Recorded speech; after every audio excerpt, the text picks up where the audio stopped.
सवाल यही है कि चिराग पासवान एक बार 2 बार रिजर्व सीट से चुनाव जीत गए। उनके पिताजी रामविलास पासवान लंबे समय तक केंद्र में मंत्री रहे। उनके चाचा भी सांसद रहे, भाई भी सांसद है, दोनों चाचा सांसद रहे, मंत्री रहे बिहार में भी। एक इस चिराग पासवान से ज़्यादा संपन्न बिहार में कोई दलित समाज का व्यक्ति नहीं है। चाहे मांझी जी हो गए मुख्यमंत्री, उनके बेटे हैं संतोष कुमार सुमन, वो हो गए। इनको आरक्षण का लाभ क्यों मिले, ये सवाल करते हैं लोग। या मायावती जी हो, उनके भतीजे हो, या मायावती जी खुद हो, इनको आरक्षण का लाभ क्यों मिले? ये तो राजनीतिक रूप से पूरा संपन्न है, आर्थिक सामाजिक हर रूप। संपन्न दलित को क्या जात के नाम पर गाली नहीं मिलता है? प्रश्न ये है। क्या चिराग पासवान ब्राह्मण हो गए? नहीं हुए। तो उसीलिए, और जो गरीब दलित है, क्या वो गरीब ब्राह्मण है, क्या वो डोमचमार हो जाता है? उसको कोई बोलता है? तो सवाल इसका है। इसलिए मैंने कहा कि जातीय व्यवस्था को समाप्त करिए, आरक्षण अपने आप समाप्त हो जाएगा। जिनको सामान्य वर्ग बोलिए या वैदिक आरक्षणधारी बोलिए, तो ये वैदिक आरक्षणधारी के बेटा बेटी क्यों लड़ते हैं? उन पर प्रश्न क्यों नहीं उठाया जाता है कि भाई राजनाथ सिंह का बेटा क्यों बने, अमित शाह का बेटा क्यों बने, जगन्नाथ मिश्र का बेटा क्यों न बने, राजीव गांधी का बेटा क्यों बने, रामनाथ कोविंद के साथ तो हाल की घटनाएं हैं। जगजीवन राम जैसे लोग, बनारस में उस घटना का मैं प्रत्यक्षदर्शी गवाह था। उस समय मैं विद्यार्थी था जब रक्षा मंत्री के रूप में संपूर्णानंद की मूर्ति का अनावरण करने आए थे बाबूजी, और वहाँ के पंडितों ने गंगा जल से पवित्र किया। तो उससे बड़े लोग कौन थे? उनका पैर भी छूते थे लोग काम के लिए। वो बोलते थे कि काम के लिए आता है पैर छूने, और बाहर निकल के गाली देता है कि इसके यहाँ काम के लिए चमार का पैर छूना पड़ा। दूसरे उनकी बिरादरी में गरीब नहीं है, तो ये भी तो एक आरक्षण है। चिराग पासवान ऐसे ही नहीं जा रहे भाई कि नॉमिनेशन कराए और जीत गए। एक उदाहरण देते हैं कि जीतन राम मांझी मुख्यमंत्री थे, उसके बाद 2 जगह से चुनाव लड़ते हैं, मखदूमपुर और इमामगंज। एक जगह मखदूमपुर से मांझी जी चुनाव हार जाते हैं। तो एक मुख्यमंत्री रहा हुआ व्यक्ति चुनाव लड़ता है और हार जाता है, ये जनता का निर्णय है। ऐसा नहीं कि मांझी जी नॉमिनेशन कराए चुनाव जीत गए। तो अगर चिराग पासवान जीतते हैं, मांझी जी जीतते हैं, इसके लिए जनता जिम्मेदार है। जो गैर आरक्षित जातियों के नेता हैं, उनके बेटे क्यों बनते हैं? वो अपने दूसरे धंधे में जाएं। बाप के रसूख का आरक्षण लेकर वो क्यों चुनाव लड़ते हैं? मांझी जी पर ढेला वही फेंक सकता है ना भाई, जो अपने जो उस पर भी ढेला फेंके। तो वो ढेला नहीं फेंकते, इसका मतलब वो जलन वाला आदमी है। चिराग पर वही फेंकता है, उसी तरह के आदमी लोग फेंकते हैं। सरकारी नौकरी में या सरकारी कॉलेज स्कूल में एडमिशन में जो आरक्षण है, उसके लिए कोई समय सीमा का निर्धारण नहीं किया गया था। दूसरी बात, चिराग पासवान को आरक्षण का लाभ क्यों मिले? चिराग पासवान अरबपति हो जाए, खरबपति हो जाए, कितना भी कुछ हो जाए, कई पार्टियों के मालिक हो जाए, कई उद्योगपति हो जाए, कुछ हो जाए, चिराग पासवान दलित ही रहेंगे बाकी लोगों की नज़र में। रामनाथ कोविंद इस देश के राष्ट्रपति हुए, उनके मंदिर जाने पर उनके साथ भेदभाव किया गया, उनकी पत्नी के साथ धक्का मुक्की की गई। राष्ट्रपति किसी भी देश का प्रथम नागरिक होता है। जब देश के प्रथम नागरिक के साथ भेदभाव हो सकता है, तो चिराग पासवान के साथ आज नहीं हुआ तो कल नहीं होगा, इसकी कौन सी गारंटी है? तो जब तक जाति के नाम पे भेदभाव है, तब तक आरक्षण रहेगा। आप प्रयास कीजिए कि जाति ही खत्म हो जाए, न जात रहेगी न जाति के नाम पे आरक्षण रहेगा। और प्रतिनिधित्व का मामला आरक्षण है, हर समाज के लोगों का हर समाज में प्रतिनिधित्व हो, इसलिए आरक्षण है। अब हमारे समाज के लोग कहेंगे कि गरीब आदमी बना दो। अरे गरीब आदमी होने से खाली नहीं, गरीब के साथ साथ उसमें टैलेंट होना चाहिए कि संसद भवन में दहाड़े चिल्लाए बोले, उतना नॉलेज हो। और हमारे कमज़ोर लोग को, गरीब लोग को कहेगा जो बहुत सशक्त नहीं है, बहुत पढ़ा लिखा नहीं, बहुत इंटेलेक्चुअल नहीं, उसको गरीबी के नाम पे सिर्फ भेज दे संसद भवन, कुछ बोल ही नहीं पाएगा। तो हमारे समाज के, दलित समाज के भी जो लोग हैं, नेता होंगे, प्रतिनिधि होंगे, बोल्ड होंगे। वो हर मामले में बोल्ड होंगे, पैसे के मामले में, पढ़ाई के मामले में, हर चीज़ के मामले में बोल्ड होंगे। क्या हमारे जो सांसद है वो गरीब रहे? वैदिक आरक्षणधारी अपने गरीबों को क्यों नहीं भेजते हैं? मैं तो यही प्रश्न करता हूँ कि वो अपने बेटा बेटी को क्यों भेजते हैं? वो भेजें तब बात करें, तब अपने आप दलित लोग भी अपने गरीब लोगों को भेजना शुरू कर देंगे। ये मूल बुनियादी सवाल। एक लोग कहते हैं कि वो गरीब, अरे तो गरीब सवर्णों को क्यों नहीं भेजते हो तुम?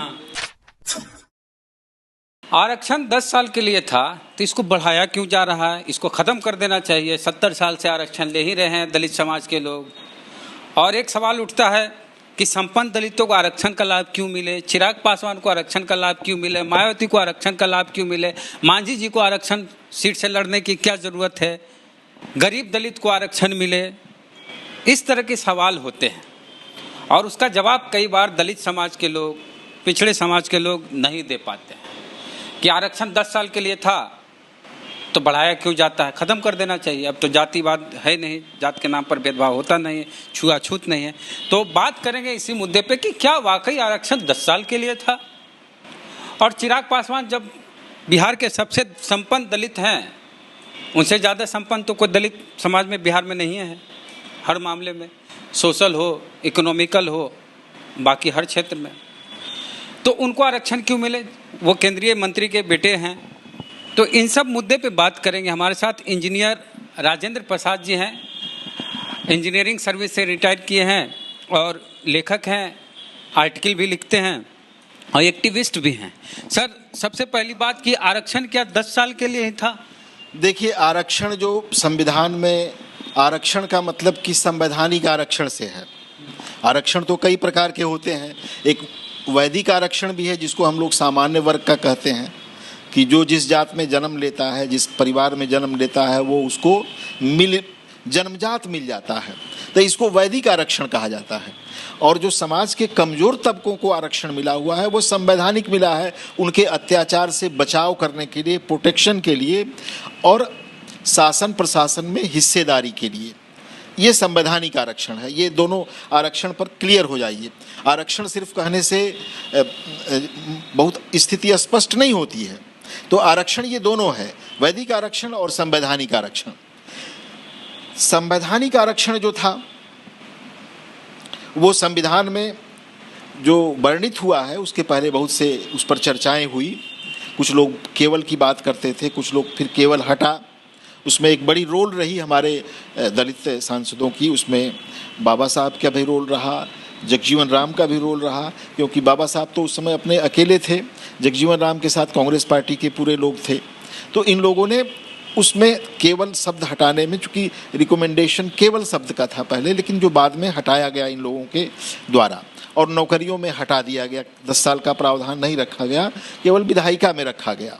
लोकसभा स्पष्ट कर दीजिए सर कि आरक्षण जो लेते हैं दलित समाज के लोग या पिछड़ा, तो संविधान में जो आरक्षण का जिक्र है जी, वो विधायिका के लिए है। वो 10 साल का। हाँ, 10 साल पर भी मैं आता आप जैसे कॉलेज में, स्कूल में, जैसे नवोदय विद्यालय, नेतरहाट स्कूल या बाकी कोई समय सीमा केंद्रीय विद्यालय या कोई स्कूल में, या कोई बता देते हैं सर, किसी भी स्कूल में आप एडमिशन लेते हैं या कॉलेज में एडमिशन लेते हैं, तो वो जो आरक्षण मिलता है स्कूल कॉलेज में, उसमें कोई समय सीमा नहीं थी कि 10 साल का समय होगा, इस तरह का कोई सीमा नहीं थी। आप जो नौकरी करते हैं वो ऐसा नहीं था कि लागू होने के बाद 10 ही साल तक रहेगा। ये जो 10 साल वाला मामला है वो सिर्फ राजनीति, जो चुनाव लड़ते हैं नेताजी, विधायिका लोकसभा और विधानसभाओं के लिए, जी, ये उसके लिए 10 साल का था। लेकिन इसमें एक कन्फ्यूजन लोगों में होता है। देखिए, हमारा समाज असमानता का समाज है। जो 10 साल का पूना पैक्ट हुआ था 1932 में गांधी और अंबेडकर के बीच, जिसके गर्भ से आरक्षण का जन्म हुआ, जिसको बोलते हैं संवैधानिक आरक्षण का जन्म हुआ, तो उसमें ये शर्त सशर्त रहा कि भाई 10 साल के अंदर हम लोग सामाजिक भेदभाव, असमानता, अत्याचार ये समाप्त कर देंगे। लेकिन मूल रूप से जो हजारों सालों से जो वैदिक आरक्षण चला आ रहा है, जिसको हम वैदिक आरक्षण बोलते हैं, जन्म और जाति के आरक्षण को वैदिक आरक्षण कहते हैं, तो उस वैदिक आरक्षण में किसी को विशेषाधिकार मिला और किसी को कुछ अधिकार भी नहीं मिला। तो उस जिसको कुछ अधिकार नहीं था उसके लिए संवैधानिक आरक्षण लाया गया और हुआ कि भाई इस तरह से कुछ ये लोग थोड़ा आगे बढ़ेंगे और वो कट साइज होंगे और हमारा समाज जो है वो समान स्तर पर आएगा। सब लोग प्रयास करेंगे मिलके। सवर्ण समाज के लोगों ने गांधी जी की तरफ से, मदन मोहन मालवीय की तरफ से बाबा साहब को ये आश्वासन दिया गया कि आप पूना पैक्ट में समझौता करिए और हम लोग इसको मिलके समाप्त करेंगे। लेकिन प्रैक्टिकली हुआ क्या? समझौता तो हो गया, बाबा साहब ने अपने अधिकार को उनको सौंप दिया, लेकिन जो दोबारा मिलना चाहिए था उनको, वो सामाजिक असमानता नहीं हटी। आज भी सामाजिक असमानता बरकरार है, इसलिए उस 10 साल को बराबर बढ़ाया जाता है। तो सवाल सीधा है कि भाई जो हजारों साल से आरक्षण है, वो उस पर कुछ लोग बहुत कटु टिप्पणी करते हैं कि भाई 75 साल हो गया 10-10 साल की वजह से। तो मैं तो उनको कहता हूं कि भाई 10-10 साल बढ़ाने की क्या ज़रूरत है, सबको समान कर दो, कानून ही बनवा दो कि कोई अपनी बिरादरी में जो शादी करेगा ना उसको नौकरी मिलेगी, ना उसको कोई सरकारी सहायता मिलेगी, उसको जेल में डाल दिया जाएगा। तब तो मैं समझता हूं कि 30-40 साल में हम समतावादी जात विहीन समाज बना सकते हैं। बाबा साहब भी यही बोलते थे, बाबूजी भी यही बोलते थे, और यही नहीं, गांधी जी भी अंत में बाबा साहब के विचारों से प्रभावित होके, गांधी जी का भी इस मामले में मैं उस रूप में योगदान ये देखता हूँ कि गांधी जी का जीवन का 2 पार्ट है, सन 32 का गांधी और सन 42 के बाद का गांधी। सन 32 का गांधी रूढ़िवादी था, जातिवादी था, बाकी जो भी आप हमारे लोग बोलते हैं वो उससे मैं सहमत रहता हूँ। लेकिन 42 के बाद का गांधी ऐसा बदला कि वो कहा कि जो अपनी जात में शादी करता है उसको मैं आशीर्वाद नहीं दूंगा, उसकी वो आलोचना करते हैं। और जात ही नहीं, बोले कि अंतरजातीय विवाह में भी एक पक्ष का हरिजन होना अनिवार्य है, तभी मैं उस वरवधू को आशीर्वाद दूंगा। और वो जात के खिलाफ बोलने लगे। तो जब जात के खिलाफ बोलने लगे तो जो सनातनी लोग थे, जो आरएसएस के लोग थे, जो महासभा के लोग थे, वो तो आग बबूला हो गए। उनको तो था कि भाई तो मेरा आदमी है, वो कैसे अम्बेडकर के पाले में चला गया। दूसरा, जब बाबा साहब का सदस्यता समाप्त होने वाला था, क्योंकि बाबा साहब तो बंगाल से चुन के आए थे, संविधान सभा में सदस्यता उनकी जब समाप्त होने वाली थी, तो गांधी की पहल पर वो बंबई से दोबारा चुन के आए। संविधान सभा में उनको ड्राफ्टिंग कमेटी का चेयरमैन बनाया गया। बाकी लोग तो उनको नहीं पसंद करते थे, लेकिन गांधी ही वो थे जो उनको सारी जिम्मेवारी सौंपे और नेहरू को भी सौंपे कि भाई ये देश का संविधान बनेगा, कांग्रेस का संविधान नहीं बनेगा। और तो इससे सनातनी नाराज हुए, और फिर मुसलमानों को भी, वो धर्मनिरपेक्षता के गांधी जी बड़े पैरोकार थे, तो इसलिए सनातनियों ने मिलके उनकी हत्या कर दी कि ये बुढ़ा जिंदा रहेगा तो ये तो हम लोगों के लिए और परेशानी करेगा। तो हमारे जो दलित भाई गांधी पे बोलते हैं, मैं कहता हूँ गांधी के 2 पक्ष हैं, एक पक्ष नहीं है, और वो उसका हमको सम्यक मूल्यांकन करना चाहिए। तो हाँ, आरक्षण पर सर, हाँ आरक्षण पर, आरक्षण तो उसी तरह से जो 10 साल का आरक्षण है वो सशर्त है, एक पक्षीय नहीं है। यदि आप सामाजिक असमानता समाप्त कर दो, 10 साल तो बहुत बड़ी चीज है, हम 1 साल में हटाने तो अपने आप खत्म हो जाएगी। हम क्यों लेंगे? जब हम जाति विहीन जब हो जाएंगे, हमारा समाज जाति विहीन जब हो जाएगा, तो आरक्षण की जरूरत क्या है? जाति नहीं रहेगा तो जाति प्रमाण पत्र ही नहीं बनेगा। तो आप ये तो करवा दो, जो ऐसे लोग कहते हैं कि यही नियम बनवा दो सरकार से, उसी के लिए आंदोलन करो। आप जो कहे इंटरकास्ट शादी करने से, हमको नहीं लगता है कि इंटरकास्ट शादी करने से जाति खत्म होगी। अखिलेश यादव राजपूत कन्या से शादी किए तो वो डिम्पल यादव हो गई। नहीं, मैं 2 चीज बोलूंगा। तेजस्वी यादव दूसरे धर्म की लड़की शादी किए, हाँ, वो राजश्री यादव हो गई, तो जात तो फिर साथ चल ही रहा है। इंटरकास्ट ऐसा दूसरे जाति दूसरे धर्म नहीं। सुन लीजिए, इक्के दुक्की शादियों से ये नहीं होगा। इसके लिए प्लान्ड वे में सरकार के स्तर पर और समाज के धर्मगुरुओं के स्तर पर दोनों को होगा कि हर को करना है अनिवार्य। अभी तो अनिवार्य नहीं ना है भाई, अनिवार्य नहीं है, इक्के दुक्के शादियां हैं। वो उस जमाने में भी, वो सनातनी युग में भी होता था कि छोटी जात की लड़की को शादी लोग करते थे, या मजबूत आदमी है तो बड़ी जात से भी कर लेता था। शादियां ऐसी तो सनातन जमाने से चली आ रही है, जो पावरफुल लोग हैं बराबर करते रहे हैं। ये आज की नई चीज नहीं है। इक्के दुक्के शादियों से फर्क नहीं पड़ता है, क्योंकि यहाँ पैतृक प्रधान सिस्टम है। बाप के नाम पर बेटे का नामकरण होता है, तो वो तो उसी का अंग है। अच्छा, उससे अब ये सवाल है सर, चिराग पासवान को आरक्षण क्यों मिले? या कोई संपन्न, हम ही संपन्न हो जाएं, या कोई और नहीं। चिराग पासवान से आने के पहले जो आपने कहा कि जातियों का है, तो जातियों को समाप्त करने के लिए सरकार और समाज दोनों को प्रयास करना पड़ेगा।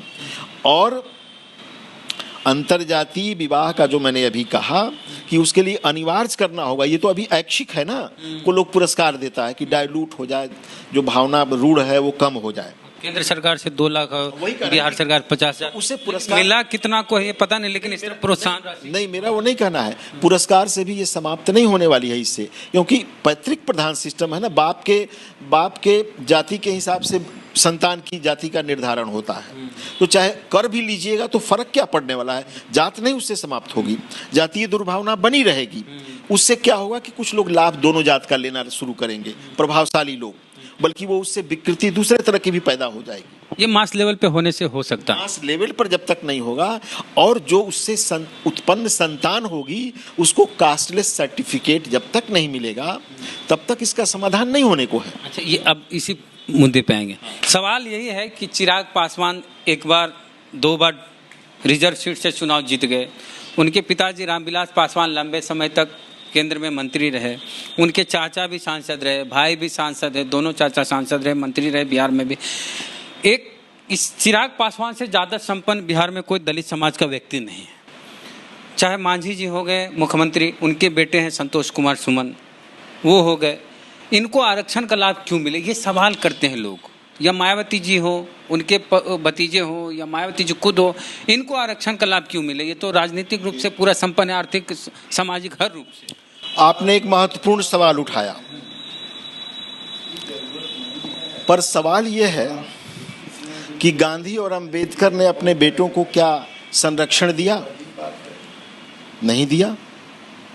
मांझी का सवाल, रामविलास पासवान का सवाल, जगजीवन राम के वारिसों का सवाल, या अदर उसी तरह से जो संपन्न दलित हैं, तो यह प्रश्न करने के पहले जो जिनको सामान्य वर्ग बोलिए या वैदिक आरक्षणधारी बोलिए, तो ये वैदिक आरक्षणधारी के बेटा बेटी क्यों लड़ते हैं, उन पर प्रश्न क्यों नहीं उठाया जाता है कि भाई राजनाथ सिंह का बेटा क्यों बने, अमित शाह का बेटा क्यों बने, जगन्नाथ मिश्रा का बेटा, जगन्नाथ मिश्र का बेटा क्यों न बने, राजीव गांधी का बेटा क्यों बने, और भी इस तरह के जो भी राजनीतिक जो जिनको यशवंत सिन्हा, जो भी गैर दलित हैं, उनके बेटा बेटी क्यों लड़े? वो अपने गरीबों के लिए क्यों नहीं खाली करते हैं?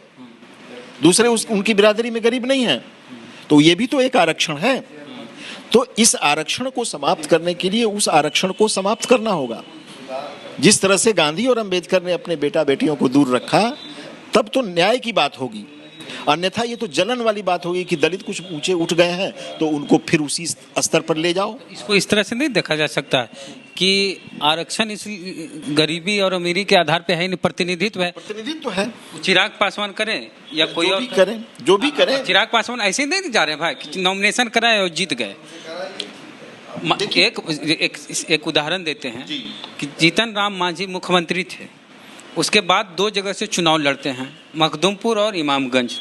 एक जगह मखदूमपुर से मांझी जी चुनाव हार जाते हैं। तो एक मुख्यमंत्री रहा हुआ व्यक्ति चुनाव लड़ता है और हार जाता है, ये जनता का निर्णय है। ऐसा नहीं कि मांझी जी नॉमिनेशन कराए चुनाव जीत गए। तो अगर चिराग पासवान जीतते हैं, मांझी जी जीतते हैं, इसके लिए जनता जिम्मेदार है। नहीं, वो तो जनता तो अलग चीज है, वो तो भाई किसी को भी चुनती है, हरा सकती है, जिता सकती है। जनता तो उस आरक्षण का मतलब ये नहीं है ना सर कि जीत आपकी तय है। भाई नहीं, आरक्षण का मतलब जीत तय नहीं है। आरक्षण का मतलब है कि उस सीट से लड़ना। हाँ। बात यही है ना। हाँ। तो उसी तरह से मैं कहता हूँ कि उनका भी तो आरक्षित है कि उसका बड़े बाप का बेटा वो क्यों लड़ता है चुनाव, वैदिक आरक्षणधारी क्यों लड़ता है, उसको नहीं लड़ना चाहिए। जिस तरह से कह रहे हैं कि इनको नहीं लड़ना चाहिए, तो उसी तरह से नहीं लड़ना चाहिए। जैसे गरीब सवर्ण की बात लोग करते हैं, तो अमीर सवर्णों को तो छोड़ देना चाहिए ना गरीबों के लिए। वैसे गांधी परिवार का रिजर्व सीट हो गया अमेठी। मैं उस गांधी की नहीं, हम उस गांधी की बात करते हैं। अमेठी से ही चुनाव क्यों लड़ते हैं गांधी परिवार? रायबरेली से ही क्यों चुनाव लड़ते हैं? तो वो रिजर्व हो गया ना सर। ऐसा नहीं है, उस रिजर्वेशन की बात मैं नहीं कर रहा। वो हम भी नहीं कर रहे हैं। मैं उस रिजर्वेशन की बात नहीं कर रहा हूँ। मैं तो उस रिजर्वेशन की बात कर रहा हूँ कि गांधी का बेटा ही क्यों राजनीति में रहेगा। जिस तरह से मांझी का बेटा क्यों रहे लोग प्रश्न करते हैं, तो ये जब तक दोनों प्रश्न एक साथ नहीं करिएगा, तब तक जलन वाला ये जवाब रहेगा कि दलितों को और दबाओ। जिस तरह से दलितों को असहाय समझ के लोग ढेला फेंकता है, वो इसी तरह की बात होगी। दूसरी बात कहते हैं कि चिराग पासवान के साथ कौन जातीय भेदभाव होता है जो आरक्षण का लाभ लेते हैं, तो जरा सा हाँ सही बात। क्या पता था रामनाथ कोविंद साहब को? सुनिए, रामनाथ कोविंद के साथ तो हाल की घटनाएं हैं। जगजीवन राम जैसे लोग, बनारस उस घटना का मैं प्रत्यक्षदर्शी गवाह था। उस समय मैं विद्यार्थी था जब रक्षा मंत्री के रूप में संपूर्णानंद की मूर्ति का अनावरण करने आए थे बाबूजी, और वहाँ के पंडितों ने गंगा जल से पवित्र किया। तो उससे बड़े लोग कौन थे? उनका पैर भी छूते थे लोग काम के लिए। वो बोलते थे कि काम के लिए आता है पैर छूने, और बाहर निकल के गाली देता है कि इसके यहाँ काम के लिए चमार का पैर छूना पड़ा। तो ये दोनों प्रवृत्तियां थी। तो अपमानित भी करते हैं लोग काम के लिए और पैर भी छू लेते हैं। तो ये दोनों साथ साथ चल रहा है। इस तरह से जो डॉल पॉलिसी चल रही है। चिराग पासवान के साथ आज तक जातीय भेदभाव नहीं हुआ, या मंदिर में उनके साथ किसी के लिए कि नहीं हुआ? बात नहीं, जरा सा मेरी सुन लीजिए, मैं आपकी बात समझ गया। चिराग पासवान हो या कोई भी हो, संपन्न दलित को क्या जात के नाम पर गाली नहीं मिलता है? प्रश्न ये है। क्या चिराग पासवान ब्राह्मण हो गए? नहीं हुए। तो उसी लिए, और जो गरीब दलित है क्या वो गरीब ब्राह्मण है क्या वो डोम चमार हो जाता है? उसको कोई बोलता है? तो सवाल इसका है। इसलिए मैंने कहा कि जातीय व्यवस्था को समाप्त करिए, आरक्षण अपने आप समाप्त हो जाएगा। ये महत्वपूर्ण सवाल है, और इस सवाल पर कोई बोलना और कोई एक्ट करना नहीं चाहता है, न सरकार न राजनीतिक दल, क्योंकि ये लोग लाभ लेना चाहता है। और दलित इसलिए भी नहीं बोल पाता है ज़्यादा कि उसको तो असहाय बना दिया गया है वोट के लिए, कि वो डरता है। तो हमारा दलित जो जनप्रतिनिधि है वो दलितों के लिए नहीं काम करता है, इसलिए दलितों के काम दिखावे ज़्यादा हो रहे हैं। और पहले जो दलितों के जो काम होते थे, चूंकि दलित असहाय थे तो उनके लिए दूसरे भी आवाज़ उठाते थे, तो इस वजह से थोड़ा बहुत काम भी हो जाता था। आज दलितों का काम नहीं कर रहा है, डर के मारे या लोभ, बस लोभ और भय उसमें इतना ज़्यादा है कि उसी पर ढेला छोड़ता है। जैसे अभी मांझी जी का चर्चा हो गया कि उसका बेटा क्यों लड़ेगा, लेकिन वो नहीं पूछता है कि भाई दूसरे का बेटा क्यों बन गया। अमित शाह का बेटा क्यों बन गया? ऐसा तो छोड़िए, बिहार में ही बड़े राजनेताओं के बेटे हैं, नाथ मिश्रा और नीतीश मिश्रा और भी लोगों के बेटे हैं। केवल उन्हीं की बात नहीं, जो गैर आरक्षित जातियों के नेता हैं उनके बेटे क्यों बनते हैं? वो अपने दूसरे धंधे में जाएं। बाप के रसूख का आरक्षण लेकर वो क्यों चुनाव लड़ते हैं? मांझी जी पर ढेला वही फेंक सकता है ना भाई, जो अपने बेटे, जो उस पर भी ढेला फेंके। तो वो ढेला नहीं फेंकते, इसका मतलब वो जलन वाला आदमी है। चिराग पर वही फेंकता है, उसी तरह के आदमी लोग फेंकते हैं। मैं इसलिए ये बात कहता हूं कि जब तक प्रश्न को सम्यक दृष्टि से आप नहीं हल करिएगा तो वह जलन एक तरफा वाली बात होगी। मैं तो आह्वान करता हूं कि लोग मांग करें इसको, केवल मांझी जी पर ही नहीं, सारे लोगों पर मांग करें कि जितने भी बड़े राजनीतिज्ञ हैं, जितने भी बड़े सवर्ण पैसे वाले हैं, संपत्ति वाले हैं, वो अपने गरीबों के लिए छोड़ें। तब तो दलितों के लिए बात समझ में आती है, तब तो परिवर्तन होगा। नहीं तो ये तो दलितों को दबाने वाली, क्रश करने वाली बात है। आप इसको इस रूप में समझें। आरएसएस का प्रमुख का पद जो है वैदिक आरक्षण है। वैदिक आरक्षण तो मैंने कह दिया कि वैदिक गैर ब्राह्मण प्रमुख बनते ही नहीं। आप लोग सामान्य वर्ग बोलते हैं, मैं उसको सामान्य नहीं कहता हूं, मैं उसको कहता हूं वैदिक आरक्षण। वैदिक आरक्षण ही सामान्य है। यदि जन्म और जाति का अधिकार समाप्त कर दिया जाए तो वैदिक आरक्षण समाप्त हो जाएगा। तो ये जो सवाल पूछा जाता है लोगों के द्वारा कि आरक्षण 10 साल के लिए था, तो उनको जवाब दीजिए कि जो 10 साल के लिए आरक्षण की बात थी सशर्त है, वो सशर्त है कि 10 साल में अगर सब कुछ समाप्त हो गया, जाति भेद समाप्त हो गया, सामाजिक भेदभाव समाप्त, सब कुछ खत्म हो गया, भेदभाव अत्याचार, तब 10 साल बाद आरक्षण खत्म होगा। वो भी सिर्फ राजनीति में ये बात थी, लोकसभा के चुनाव में और विधानसभा के चुनाव में सर। और सरकारी नौकरी में या सरकारी कॉलेज स्कूल में एडमिशन में जो आरक्षण है उसके लिए कोई समय सीमा का निर्धारण नहीं किया गया था। दूसरी बात, चिराग पासवान को आरक्षण का लाभ क्यों मिले? चिराग पासवान अरबपति हो जाए, खरबपति हो जाए, कितना भी कुछ हो जाए, कई पार्टियों के मालिक हो जाए, कई उद्योगपति हो जाए, कुछ हो जाए, चिराग पासवान दलित ही रहेंगे बाकी लोगों की नज़र में। रामनाथ कोविंद इस देश के राष्ट्रपति हुए, उनके मंदिर जाने पर उनके साथ भेदभाव किया गया, उनकी पत्नी के साथ धक्का मुक्की की गई। राष्ट्रपति किसी भी देश का प्रथम नागरिक होता है। जब देश के प्रथम नागरिक के साथ भेदभाव हो सकता है तो चिराग पासवान के साथ आज नहीं हुआ तो कल नहीं होगा, इसकी कौन सी गारंटी है? तो जब तक जाति के नाम पे भेदभाव है तब तक आरक्षण रहेगा। आप प्रयास कीजिए कि जाति ही खत्म हो जाए, न जात रहेगी न जाति के नाम पे आरक्षण रहेगा। और प्रतिनिधित्व का मामला आरक्षण है, हर समाज के लोगों का हर समाज में प्रतिनिधित्व हो, इसलिए आरक्षण है। अब हमारे समाज के लोग कहेंगे कि गरीब आदमी को बना दो। अरे गरीब आदमी होने से खाली नहीं, गरीब के साथ साथ उसमें टैलेंट होना चाहिए कि संसद भवन में दहाड़े चिल्लाए बोले, उतना नॉलेज हो। और हमारे कमज़ोर लोग को, गरीब लोग को कहेगा जो बहुत सशक्त नहीं है, बहुत पढ़ा लिखा नहीं, बहुत इंटेलेक्चुअल नहीं, उसको गरीबी के नाम पे सिर्फ भेज दे संसद भवन, कुछ बोल ही नहीं पाएगा। तो हमारे समाज के, दलित समाज के भी जो लोग हैं, नेता होंगे, प्रतिनिधि होंगे, बोल्ड होंगे। वो हर मामले में बोल्ड होंगे, पैसे के मामले में, पढ़ाई के मामले में, हर चीज़ के मामले में बोल्ड होंगे। क्या हमारे जो सांसद है वो गरीब रहेंगे? वैदिक आरक्षणधारी अपने गरीबों को क्यों नहीं भेजते हैं? मैं तो यही प्रश्न करता हूँ कि वो अपने बेटा बेटी को क्यों भेजते हैं? वो भेजें तब बात करें, तब अपने आप दलित लोग भी अपने गरीब लोगों को भेजना शुरू कर देंगे। ये मूल बुनियादी सवाल। एक लोग कहते हैं कि वो गरीब, अरे तो गरीब सवर्णों को क्यों नहीं भेजते हो तुम? अमीर अपने बेटा बेटी को क्यों भेजते हो? पैसा लेके क्यों भेजते हो? ये सवाल महत्वपूर्ण है।